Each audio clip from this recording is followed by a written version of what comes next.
ஆண்டவர் ரட்சகருமாக இருக்கிற இயேசு கிறிஸ்துவின் நாமத்தில் முதல் முறையாக உங்களை சந்திக்கிறதுக்காக கர்த்தர் ஸ்தோத்திரம். ஆமென். கர்த்தர் நல்லவர், அவர் கிருபை எப்பவுமே நம்ம கூட இருக்கு. இப்போ ஒரு வசனத்தை நம்ம வாசிக்க போகிறோம். வாசிங்க. கலாத்தியர் எழுதின நிருபம் 3ஆம் அதிகாரம் 7வது வசனம், 8வது வசனம், 9வது வசனம். 3ஆம் அதிகாரம் 7, 8, 9. அவையால் விசுவாச மார்க்கத்தார்கள் எவர்களோ அவர்களே ஆபிரகாமின் பிள்ளைகள் என்று அறிவீர்களாக. மேலும் தேவன் விசுவாசத்தினாலே புறஜாதிகளை நீதிமான்களாக்குகிறார் முன்னாக கண்டு உனக்குள் சகல ஜாதிகளும் ஆசீர்வதிக்கப்படும் ஆபிரகாமுக்கு முன்னறிவித்தார். அந்தப்படியே விசுவாச மார்க்கத்தார் விசுவாசம் உள்ள ஆபிரகாமோட கூட பிதாவே இந்த வேத பகுதிக்காக ஸ்தோத்திரம். நீர் பேசும் நாங்கள் கேட்கிறோம். இயேசுவின் நாமத்தில் பிதாவே. முதல்ல கிறிஸ்தவர்களுக்கு தெரிய வேண்டிய ஒரு காரியம் என்னன்னா, நாமும் விசுவாச மார்க்கத்தாரா இருக்கணும். உண்மையிலேயே விசுவாசிக்கிறோமா? அதான் உண்மை. 40 வருஷம் இருக்கிறாங்க, 50 வருஷம் இருக்கிறாங்க, நல்லா சர்ச்சுக்கு போகிறாங்க, நல்லா காணி கொடுக்குறாங்க, நல்லா கையை தட்டுறாங்க, நல்லா அதனால எல்லாம் தான் பண்ணுறாங்க. ஆனால் அவங்க விசுவாச வாழ்க்கை எப்படி இருக்குது? நாம் ஆபிரகாமுடைய பிள்ளைகள் ஆகாவிட்டால் பரலோகத்துக்கு நிச்சயமாக எடுத்துக்கொள்ளப்பட மாட்டோம். நம்ம என்ன கேட்குறோம்? இது வேணும், இந்த ஆசீர்வாதம் வேணும், இதுக்கு ஜெபம் பண்ணணும், அதுக்கு ஜெபம் பண்ணலாம் கேட்குறோம். இல்லை, நாளைய தினத்தை குறித்து கவலைப்படாது. அதினதி நாளுக்கு அதினதின் பாடுகள் போதுன்னு மத்தேயுல ரொம்ப தெளிவாக எழுதிருக்கு. அதை விட்டுட்டு நம்ம கடன் வாங்குறது, இது பண்ணுறது எல்லாமே ஏன் இந்த காரியம் நடக்குதுன்றது நாம் அறியல, புரிஞ்சுக்கலாம். தான் விஷயம் என்னன்னு கேட்டீங்கன்னா, தேவனுடைய வார்த்தை நமக்குள்ள இருந்தாலும் அந்த வார்த்தை நமக்குள்ள பேசும் பொழுதுதான் அந்த காரியத்துக்கு நம்ம ஈடுபடும். அதனால்தான் எவர்கள் தேவனுடைய ஆவியினாலே நடத்தப்படுகிறார்களோ அவர்கள் தேவனுடைய புத்திரர்கள் எனப்படும் பிள்ளைகள்.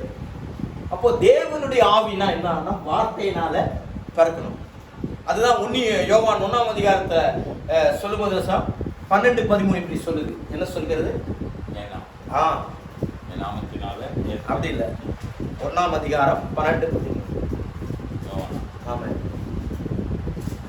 விசுவாசிகள் எத்தனை பேர்களோ அத்தனை பேர்களும் தேவனுடைய பிள்ளைகள் ஆகும்படி அவர்களுக்கு அதிகாரம் கொடுத்தார். அவர்கள் ரத்தத்தினாலாவது மாம்ச சித்தத்தினாலாவது புருஷ சித்தத்தினாலாவது பிறவாமல் தேவனாலே பிறந்தவர்கள். இந்த தேவனாலே பிறந்தவர்கள், அதாவது ஆவியினாலே பிறந்தது அப்படின்னா கையை தக்கின்னு அப்படி பண்றது அல்ல. இந்த ஆவி வேற. ஆவியை குறித்து நம்ம நிறைய காரியம் தெரிஞ்சுக்கல. இந்த ஆவி எப்படின்னு கேட்டீங்கன்னா, 6ஆம் அதிகாரம் 63 யோவான்ல சொல்லுது, நான் சொல்லுகிற வசனமே ஆவியாயும் ஜீவனாயும் இருக்கிறது.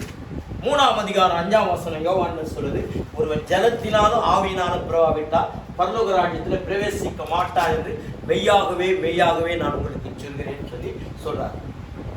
காற்றானது எங்க வீசுது, எப்படி வருதுன்னு நமக்கு தெரியாது. அதே மாதிரிதான் ஆவியை பிறந்தவனும் அவன் தான். அந்த கதை தான். இதுல 3:34 யோவான்ல பார்த்தா, தேவனால் அனுப்பப்பட்டவர் தேவனுடைய வார்த்தைகளை பேசுகிறார், தேவன் அவருக்கு அளவில்லாத ஆவியை கொடுத்திருக்கிறார்னு வசனம் நமக்கு தெளிவா சொல்லுது. இதெல்லாம் எப்படி பார்க்கும்போது நம்ம தேவனுடைய ஆவியினாலே பிறந்திருக்கிறோம் பொழுது 10:27 யோவான் என்ன சொல்லுது பார்த்தீங்கன்னா, என் நாடுகள் என் சத்தத்துக்கு செவி கொடுக்கும். உண்மையில அப்படிதான் செவி கொடுக்கணுமா? அப்படிதான் வாழணுமா?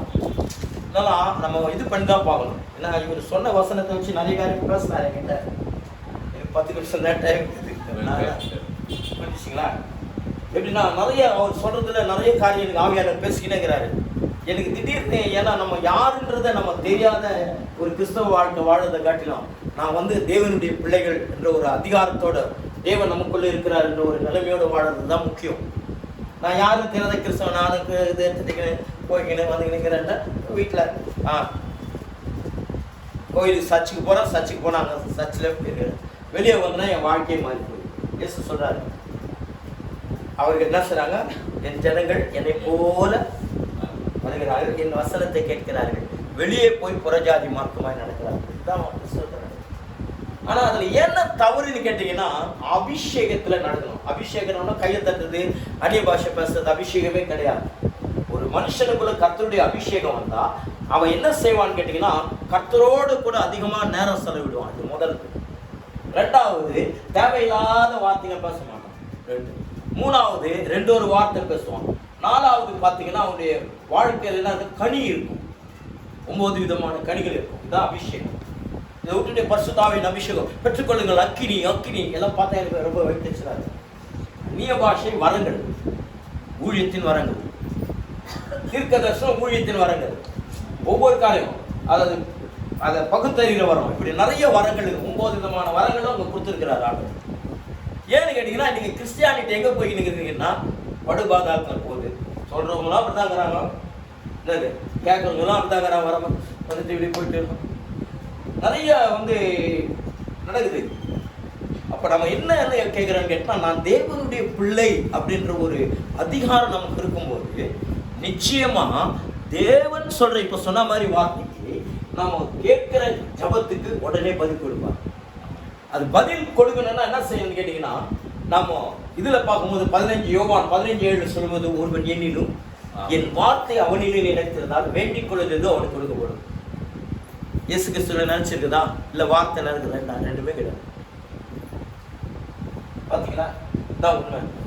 இன்னொரு வாசனை சொல்றது 1 யோவான்ல என்ன சொல்றாருன்னு கேட்டீங்கன்னா, நம்முடைய இருதயம் குற்றம் இல்லை என்று தீர்க்குமானால் தேவனிடத்தில் தைரியம் கொண்டிருந்து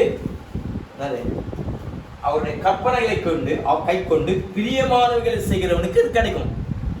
செய்யற உண்மையில கற்பனை கை கொள்றோமா இல்லையா? அது கற்பனை தான். ஒரே 2 இதில் முடிச்சாரு. தேவனாகிய கர்த்தரிடத்தில் முழு இருதயத்தோடு முழு ஆத்மாவோடு முழு பலத்தோடு அன்பு கூறுவாயாக. உன்னிடத்தில் அன்பு கூறுகிறது போல பிறரிடத்தில் அன்பு கூறுவாயாக. இது தெரியும். எது உன் தேவனாகிய கர்த்தரிடத்தில் இது செய்யலாம். பிறனிடத்தில் அன்பு கூறுறதுனா என்ன? அதுதான் முக்கியம். நீங்க லூக்கா 10ஆவது அதிகாரத்தை வாசிச்சீங்கன்னா என்ன செய்யறான்? ஒரு சமாரிய ஒருத்தர் என்ன செய்யறாரு? குத்து உயிரும் கொலை உயிரமா போட்டு போயிடறாங்க கல்லுக்கையில. அவன் என்ன செய்யறான் தெரியுமா? சதுசேயர் வரான் ஒதுங்கி போறான், பரிசேயன் வரான் ஒதுங்கி போறான். இன்னைக்கு அப்படிதான் இருக்குது எல்லாமே. ஆனா ஒரு சமாரியன் வரான், கழுத மேல வந்தவுடனே இறங்கி அவனுக்கு திராட்சை பழத்தினால அந்த காயங்களை கட்டி அவனுக்கு ஒரு சத்திரக்காரங்கிட்ட கொடுத்து அவனுக்கு ஒரு பணத்தை கொடுத்து என்ன செய்யலாம், நான் ஒரு வரையும் பார்த்து கொள்ளுங்கன்னு சொல்லிட்டு போனேன். இவன் தான் எல்லாம் வசனம் தான் நான் சொல்லுவேன். நான் இந்த கதை சொல்றதுக்கெல்லாம் எனக்கு தெரியாது. அது கற்றுக் கொடுக்குறாரு ஆண்டவருக்கு தான் சொல்லுவேன். இப்போ நாம தேவனுடைய பிள்ளைகள் அதிகாரம் நம்ம கொடுத்துட்டாரு. நாம ஆபிரகாமுடைய பிள்ளைகள். ஆனால் இஸ்ரவேலருக்கே இல்லாத ஒரு உரிமையை புறஜாதிகளாகிய உங்களுக்கு எனக்கு கொடுத்திருக்கிறாருன்னா, அப்ப அந்த தேவனை எப்படி நம்ம ஆராதிக்கணும், எப்படி நம்ம இது பண்ணணும் யோசிச்சு பாருங்க. வாசிங்களா 3ஆம் அதிகாரம் மத்தேயு 9ஆம் வசனம் வாசிங்க. எனக்கு பயந்துதான் இங்க வச்சிருந்தார் ஆண்டு. நான் மனப்பாடெல்லாம் பண்றது இல்லை, தயவு செஞ்சு சொல்றேன். దేవుడు ఈ రాళ్ళను కూడా అబ్రహాం పిల్లలుగా పుట్టింప వెళ్ళడని మీతో చెప్పించారు. பாத்தீங்களா? தேவன் இந்த கல்லுகளினாலே ஆபிரகாமுக்கு பிள்ளைகளை உண்டு பண்ண வல்லவராக இருக்கிறார். ஆனா அவர் சொல்றாரு, என்ன சொல்றாரு? ஆபிரகாம் எங்களுக்கு தகப்பன் என்று உங்களுக்குள்ளே சொல்லிக் கொள்ளாதீர்கள். ஏன் சொல்லிக் கொள்ளாதீர்கள்னு கேட்டீங்கன்னா, அவங்க என்ன செய்யறன்னு கேட்டீங்கன்னா, 5ஆம் அதிகாரம் யோவான்ல பாத்தீங்கன்னா, அவங்க மோசையே விசுவாசிக்கல, தேவனால் அனுப்பப்பட்ட இயேசு கிறிஸ்துவையே விசுவாசிகளை ஏற்றுக்கொள்ள. அவர் சொல்றாரு, மோசையே உங்க மேல குற்றம் சாட்டுவான். அந்த நாள் அப்படிதான் அதே காரியம் தான் இஸ்ரவேல் ஜனங்க செஞ்சு விழுந்து போயிட்டு.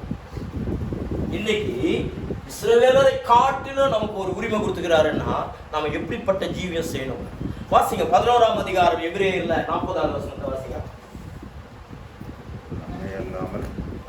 எபிரேயர் 11:40 கடைசி வசனம்.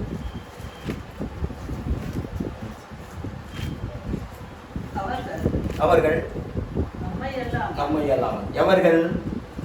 முற்பிதாக்களாகிய ஆபிரகாமு, ஈசாக்கு, யாக்கோபு, தீர்க்கதரிசிகள், நியாயாதிபதிகள், பழைய ஏற்பாட்டு பரிசுத்தவான்கள் அத்தனை பேரும் பூரணராகாதபடிக்கு விசேஷித்த நன்மையானதை தேவன் நமக்கென்று முன்னதாக வைத்திருக்கிறார். இந்த காரியத்தை எப்படின்னு கேட்டீங்கன்னா, இன்னைக்கு நம்ம மூலம் தான் பூரணராக முடியும்.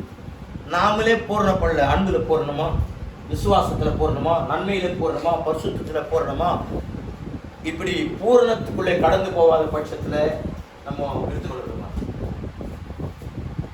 ஆமாம் எல்லாம்னா நீங்களாம் அவங்களாம் பர்வத்துக்கு போயிடுவோம், செத்தா கூட அவங்கள பர்வத்துக்கு போயிடாங்கன்னு சொல்லி இது ஜெபம் பண்ணிடலாம் நிறைய இடத்துல. அதை நான் ஏற்றுக்க மாட்டேன். ஒரே விஷயம் என்னன்னு கேட்டிங்கன்னா, நம்ம பரலோகத்துக்கு போகிறதுக்கு தகுதி வந்து கொடுத்துட்டாரு. மனம் திரும்பி பாவ மன்னிப்பு பெற்று ஞானஸ்தானம் எடுக்கணும், சபையில் சேர்க்கப்படணும், பரிசுத்த ஆவியில அபிஷேகம் பெற்றுக்கொள்ளணும். அந்த என்ன செய்யணும். ரெண்டாவது எப்படி இருக்கணும்னு கேட்டால், நம்ம வந்து பரிசுத்தமாக ஜெபத்திலும் வேத வாசிக்கணும், உறுதியாக தச்சிருக்கணும். என்னது இப்படி நிறைய காரியங்களை கொடுத்துருக்கிறார். நம்முடைய ஜீவியத்தை பாதுகாக்கணும், கனி கொடுக்கணும். கனி கொடாத மரங்கள்லாம் விட்டுட்டு அக்னியில் போடப்படுவது 9 விதமான கனி, அன்பு, சந்தோஷம், சமாதானம், பொறுமை, இப்படி 9 விதமான கனிகள் கொடுக்கணும். கனி கொடுத்துக்கினே இருக்கணும். நம்முடைய ஜீவியத்தை அப்பப்போ தற்பரிசோதனை பண்ணணும். நம்மை நாமே நிதானித்து சோதித்து நம்மளை கரெக்ட் பண்ணணும். இதெல்லாம் செய்யாத பட்சத்தில் நான் உட்காந்துக்கிறேன், அவ்வளோதான், ஆமே நல்ல சொல்லுவாங்க, இந்த கதை முடிஞ்சு போச்சு, வெளியே போனோம்னா நமக்கு அது வேறு மாதிரி. இது மாதிரி வாழறதுக்காக இல்லை. நம்முடைய நோக்கெல்லாம் என்னன்னு கேட்டீங்கன்னா, நான் தேவனுடைய பிள்ளை என்பது தெரியல, தேவனுடைய அதிகாரம் என்கிட்ட இருக்கு. நான் என்னால் பிசாசை துரத்த முடியும். நான் சொல்றேன், எங்கள் அம்மா தத்துவம் பிசாசு அவர் கூட இவங்கெல்லாம் அற்புதம் நடந்த நான் சொல்லி விசுவாசமாக சொல்ல முடியும்.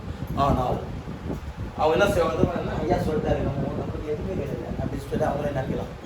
ஆனால் விசுவாசிக்கிறவனோட கடையாளங்கள் தான் என்னது பிசாசை துரத்திக்கணும். தாவீது துரத்துனாரு, கிண்ணற வாசிக்கும் போதே போச்சு கையை வச்சாரு. ஆகும் நான் என்ன செய்யறேன், தன்னோட ஊழியர்கிட்ட ஃபோன் பண்ணி, ஐயா பிசாசு நேரம் இது சபைக்கேட்டு போய் விட்டுருவோம். நாங்கள் சொல்லதான் முடியும். நான் இந்த சித்தூருக்கு வரும்போது இமெயிலில் வந்துட்டேன். என்ன நினச்சி தெரியுங்களா, நிறைய இடத்துல மிராக்கள் பண்ணிக்கிறார் ஆண்டவர். ஆனால் நான் சொல்ல மாட்டேன். இந்த போன பிசாசம் ஓடிச்சு, அது ஓடிச்சு, நிறைய அற்புதம் நடந்தது. அதே செய்கிறார். அது ஏன்னா விசுவாசம் தான், என்கிட்ட வேற ஒன்றுமே கிடையாது. ஒரு விசுவாசம் தான். அந்த விசுவாச வாழ்க்கை வாழும். விசுவாசத்தில் எப்படி இருக்கணும். அப்போ நாம யாரு? தேவனுடைய பிள்ளைகள். நம்ம வசனத்தினால பிறந்திருக்கிறோம். வசனத்தினால பிறந்திருக்கிற நாமும் தேவனுடைய பிள்ளையா இருக்கிறது. தேவனுடைய வசனத்துக்கு முன்னாடி நம்ம நடக்கணும். யாக்கோபு 1 அதிகாரம் 21, 22 எல்லாம் பார்த்தீங்கன்னா அவர் சொல்றாரு, எல்லாவித அழுக்கையும் கொடிய துர்க்குணத்தையும் ஒழித்து விட்டு உங்கள் உள்ளத்தில் நாட்டப்பட்டதாக உங்கள் ஆத்துமாக்களை உயிர்ப்பிக்கிறதுமான வசனத்தை சாந்தமாயிற்று. அல்லாமலும் வசனத்தை கேட்கிறவர்களாய் மாத்திரமல்ல, அது இப்படியும் செய்கிறவர்களாய். அப்படி செய்யாதவனா அந்த கண்ணாடியில சுபாவ முகத்தை பார்க்கிற மனுஷனுக்கு ஒப்பாயிருப்பான்னு சொல்லி வசனம் சொல்லுங்க. அதனால நிறைய பேசுறோம் கூட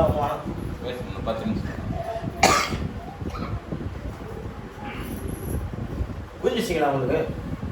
எதுன்னு கேட்டீங்கன்னா, நான் தேவனால இப்போ நான் முன்னே எங்கள் அம்மா எனக்கு எங்கள் அப்பா எங்கள் அம்மா எனக்கு பெற்றெடுத்தது எதுக்கு பார்த்தாங்க, இந்த உலகத்துக்கும் உலக பழக்க வழக்கங்கள், உலக சம்பிரதாயங்கள், உலக வழிபாடுகள், உலகத்தில் காரியங்களுக்காக தான் இந்த பூமியில் பிறந்தேன். பிறந்த பிறகு நான் என்ன செஞ்சேன், பாவமும் செஞ்சேன், எல்லாமே செஞ்சேன், எல்லாம் பட்டேன். ஆனால் இன்னைக்கு நான் இயேசு கிறிஸ்துவை விசுவாசித்து நான் ஏற்றுக்கொள்ளும் பொழுது, நான் தேவனால பிறந்திருக்கிறேன் என்னும் பொழுது நான் செய்ய வேண்டிய காரியம் என்னன்னு கேட்டீங்கன்னா, முதல்ல தேவன் சொல்ற வசனத்தை கேட்கணும். நான் அப்போ பிறந்த போது எங்கள் அப்பா அம்மா பேச்சு கேட்டேன். இப்போ அந்த மாதிரி யாரும் கேட்குற மாதிரி தெரியல. புரியுங்களா? உலகம் அப்படிதான் இருக்கு. அதனால இப்போ தேவனுடைய வசனம் என்ன சொல்றோம், அந்த வசனம் கேட்கு. என் உபதேசத்தை நிலைத்திராமல் மீறி நடக்கிற எவனும் என்னுடையவன் அல்ல. அதில் தெலுங்குல சூப்பராக போடுவாங்க, என் வசனத்துக்கு வசனம்னு வருவாங்க. வாசிங்க 8:31 வாசிங்க யோவான்ல. அதாவது கரெக்டாக போடணும்.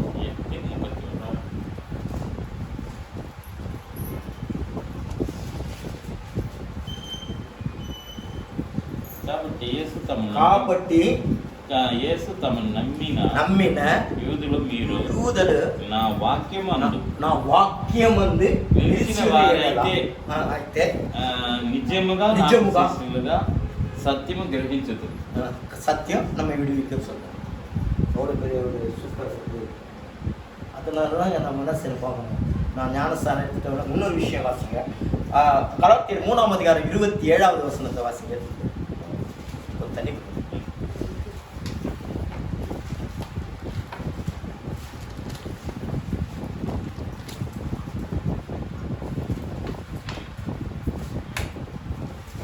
ஏனெனில் ம். உங்களில் உங்களில் கிறிஸ்துவுக்குள்ளாக கிறிஸ்துவுக்குள்ளாக ஞானஸ்நானம் ஞானஸ்நானம் பெற்ற பெற்றவர்கள் எத்தனை பேரோ அத்தனை அத்தனை பேரும் பேரும் கிறிஸ்துவை தரித்துக் கொண்டிருக்கிறீர்களே. உண்மையிலேயே ஞானஸ்நானம் எடுத்து நம்ம கிறிஸ்துவை தரிசிக்கிறோம். நீங்க எடுத்துக்கிறீங்களா ஞானஸ்நானம்? எடுத்துக்கிறீங்களா? நீங்க எடுக்கலையாடாமா? இப்போ ஞானஸ்நானம் எடுத்து நாம யாரை தரிச்சு இருக்கிறோம்? கிறிஸ்துவை தரிச்சு இருக்கிறோம்னா இப்படி இருக்கணும் இல்லையா? அந்த மாதிரி இருக்குது ஜனங்க சண்டை போட்டுக்கிட்டு குத்திக்கிட்டு அடிச்சுக்கிறது எல்லாம் இருக்கிறாங்க. என்னன்னா கிறிஸ்துவை நாம தரிச்சுக்கிறோம் அப்படின்னா